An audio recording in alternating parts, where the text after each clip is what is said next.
যারা যারা ছোটবেলায় এই জিনিসটা খাইছেন আমি বলবো তাদের জীবনে শৈশবটা খুবই মধুর ছিল, খুবই মধুর ছিল, আমার মতো একদম মধুর ছিল। আজকালকার জেনারেশন কিন্তু এই খাবারটার নামও জানে না, এটা খাইতে যে কেমন লাগে সেটাও জানে না।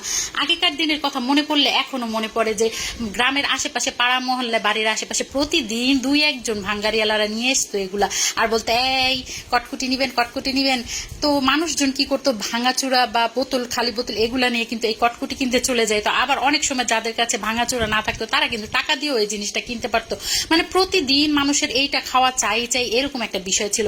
কিন্তু আজকালকার ছেলেপেলেরা কিন্তু এটা আর দেখতে পারে না। তো ভাবলাম এটা আজকে আমার ছেলেপেলেদের সাথে পরিচয় করাই দিই। তো যেই ভাবা সেই কাজ। তো আরেকটা কথা হলো, যারা যারা এই জিনিসটার সাথে পরিচিত, মানে জীবনে এটা কখনো খেয়েছেন, তারা কিন্তু অবশ্যই কমেন্ট করে জানাবেন। তা আমিও বুঝবো যে তাদের শৈশবটা কিন্তু আমার মতো এরকম মধুর ছিল।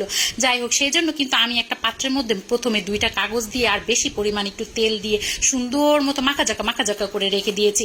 অবশ্যই ওখানে একটু বেশি পরিমাণে তেল দিতে হবে। অল্প পরিমাণে তেল দিলে কিন্তু কাগজটা উঠতে চাইবে না। তবে আপনাদের কাছে বাটার পেপার থাকলে অবশ্যই আপনারা বাটার পেপার ইউজ করবেন। এখানে আমার একটা ভুল ছিল, সেটা আমি পরবর্তীতে কিন্তু আপনাদের অবশ্যই জানাই দিব। তো যাই হোক, পাত্রের মধ্যে 1/2 কাপ চিনি আর 1/2 কাপের অর্ধেক পানি নিয়ে সুন্দর মতো ঘুটানাটা করতে হবে। ঘুরতে যখনই এরকম ক্যারামেল হয়ে যাবে তখনই বুঝবেন যে আপনার হয়ে গেছে। এটাকে কিন্তু এখনই এই পর্যায়ে চুলাটা বন্ধ করে দিতে হবে। এর চেয়ে বেশি যদি আপনি এটাকে পুড়তে যান তাহলে কিন্তু এটা তিতোর জন্য আপনি খেতেই পারবেন না। তো আমি কিন্তু অনেক আগেই চুলাটা অফ করে দিয়েছি, মানে যখনই ক্যারামেলটা লাল হওয়া শুরু করেছে তখনই চুলাটা বন্ধ করে দিয়ে এটাকে এখনই প্রায় 30 থেকে 40 সেকেন্ড কিন্তু আমি এটাকে রেস্টে রেখে দিয়েছিলাম।